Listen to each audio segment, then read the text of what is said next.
Hey everybody, it's Puddy Kitia, and today we're going to be checking out a game that's playable in VR on Steam called Dungeon Hero. Now this game has some pretty mixed reviews, but it seems like most of the old reviews that are negative because they said this game had microtransactions, which I was worried about. But the developer kind of replied to all of those and said, we took out microtransactions, so I guess that's why on this character select screen we have these gem currency things which are locking all the characters. I would guess that that is the currency that used to be microtransaction. So yeah, I'm not sure if they should even keep it in there. After playing the game a bit, I found it was kind of irritating. Now, the controller for this game doesn't seem to have full functionality, which can be quite irritating. You seem to have to switch over to the mouse to kind of drag your weapons, and sometimes there's some switches, you need to drop them on the floor. But you need to switch back and forth between the keyboard and mouse, which don't like too much. If you want to close the dialogue, you need to switch to the mouse, and you can do switches with the controller, but a lot of things you need to do with the mouse, like picking up objects from chests and monster drops. Now these monsters range in, I don't know, theme or cartooniness mostly.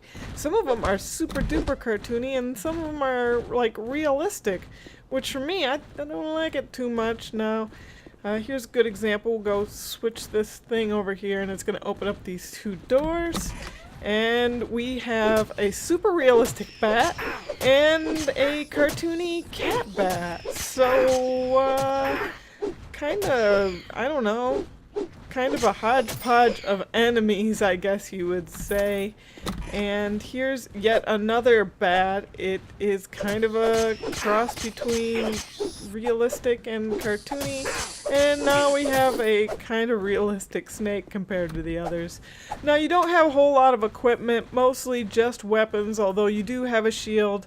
And there is a slot for a helm, which I'm not sure. It says it gives you, I think it was class, but I think it was armor perhaps that it was giving you, but not a whole lot of armor. You do have two sets, so you can have a ranged weapon, which I never really used because never really found a purpose, but we got the shield here, and this really was the only time I felt I needed a shield. I tried using it in combat, and I felt like it was just faster to have two weapons and dual wield against monsters, but for these fireballs, a shield is kind of mandatory.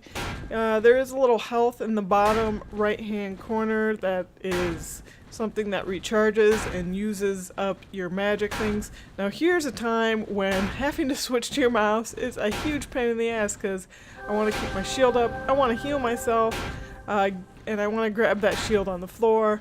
Now, healing myself and grabbing the shield both required me to switch to my mouse, and I was trying to hold the shield up with my controller.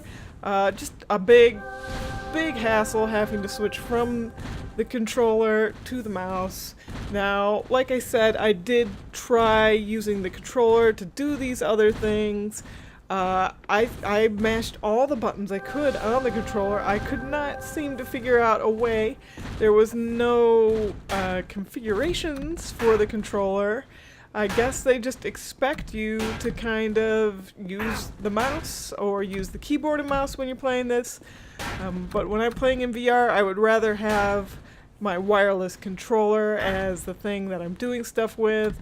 So for VR and using the controller, I would say this is super duper wonky to have to deal with this scenario of switching back and forth. As you can see, every time I take my hand off the controller, I'm having to grab the mouse and deal with stuff. Like a lot of dungeon crawlers, it does involve a lot of puzzles and problem-solving type things, so it's not quite lacking in that. However, it seems like the campaign itself only has about 16 floors in it, and many of them are quite short.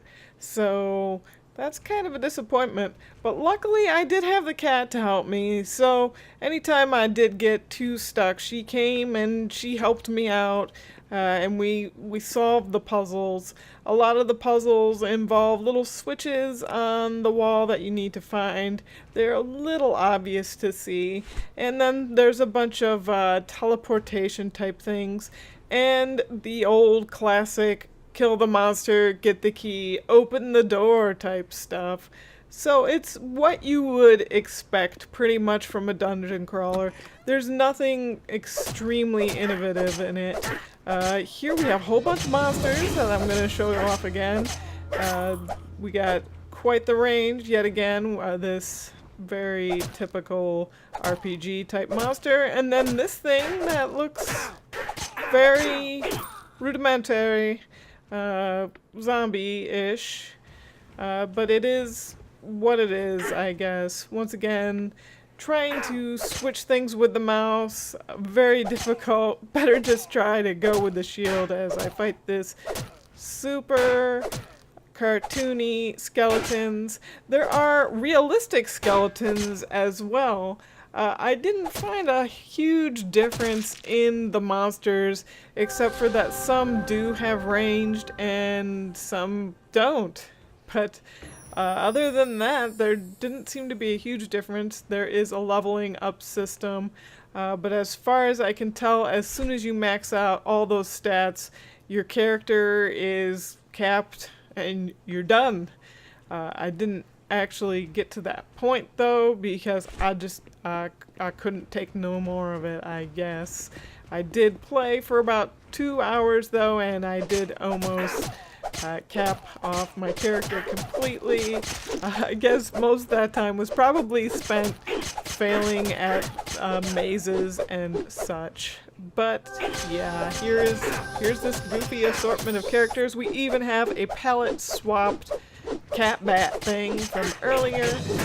Yeah, I love those palette swaps on enemies. Way to give you more variety without having to do much effort, I guess. A classic thing to do in video games. And I've leveled up again already. The levels do come a little fast. Here's the king of the maze. What, you can just turn around and not even fight him, I guess. Ooh, my green screen is doing some crazy stuff. I guess the sun hid behind a cloud. You'll have that, I guess. Here he is. He's pretty realistic looking considering all the other things that we've seen. But then we get another super duper cartoony bat. And a slime. Gotta have a slime in an RPG. Or a dungeon crawler, I guess this is. But we've leveled up yet again and almost capped out all of those skills. We got a ton of keys and some treasure chests. So what do we got here? Some of these coffins are openable and some aren't. Since you can smash open some of them, it would be nice to just have some confirmation that I hit it by smashing open and not just, you know, swing away wildly. Our big chest here just has another crossbow. I have no idea what that table on the right does. It seems like it should do something, but it doesn't, and there are several of them throughout the game. This guy looks pretty cool as far as the enemies we have encountered, and at this point I think I'm at around floor 13 or so, and we can see my inventory is horrendous, and I'm not just gonna drop all this stuff. No, it's loot, and I need to sell it for gold. And I'm not over encumbered or anything. I just don't like having all this stuff. So I'm going to leave the dungeon and it gives me this. Now I've died before and it says I'm going to have to start over. So I wasn't sure, am I going to have to start completely over or just start over on the floor? Well, it turns out you do start completely over.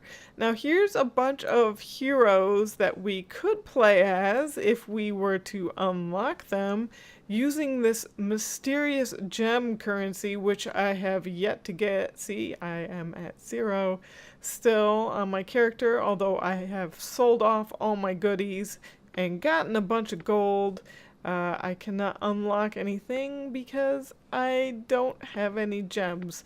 So here's actually how you get those gems. You play a random map and you can unlock medium for 7 gems, which means we'd have to play 2 of these small ones. Well, it turns out that these small maps that are randomly generated are ridiculously easy. The handmade campaign map has puzzles and is difficult, but on these randomly generated maps, it's just a bunch of doors, enemies, and some random chests, and there's not really that much to them. I guess if you're into this type of game, you would probably want to play it on a much higher difficulty because this was super duper easy. Now, instead of saving my gems, I decided I want to get a pet.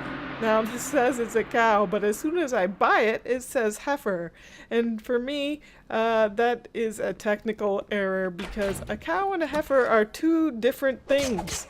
Technically, completely different. A cow is a bovine that has given birth, and a heifer is one that has never given birth. And it doesn't seem like it does much of anything. Once in a while, it seems like it punches, but other than that, it just seems like a goofy little thing that follows you around. Unlike Penny, who is here for moral support more than anything. So it's a pretty inexpensive game, and as far as dungeon crawlers go, I guess it gets the job done, but there's just so many better ones out there that I can't really recommend this one.